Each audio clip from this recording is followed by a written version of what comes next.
पंढरपूरच्या करमाळा शहरासह देवळाली आणि ऋषीवाडी परिसरात झालेल्या वादळी वाऱ्यामुळे काही घरांवरील पत्रे उडून नुकसान झाले।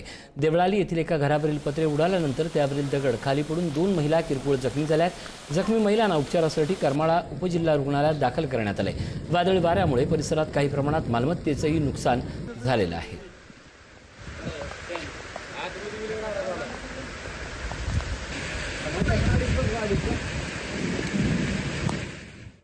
धाराशिव जिल्ह्यातील कळंब तालुक्यात काल रात्री झालेल्या पहिल्याच दमदार पावसामुळे जनजीवन विस्कळीत झाले।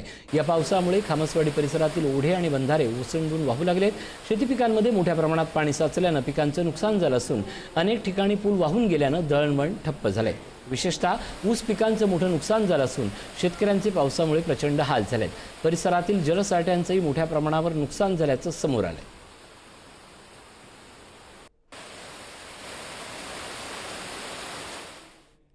अहिल्यानगर जिल्ह्यात वादळी वारे आणि गारपिटीमुळे शेतीचे अतोनात नुकसान झाले।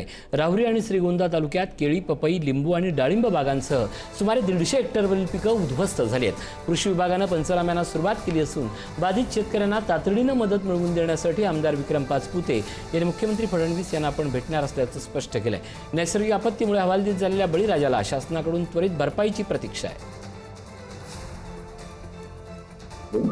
मागे जून 2026 या कालावधीमध्ये काही तालुक्यांमध्ये वादळी वाऱ्याने झालेल्या नुकसानीचे प्राथमिक अहवाल जिल्हा स्तरावरती प्राप्त आहेत।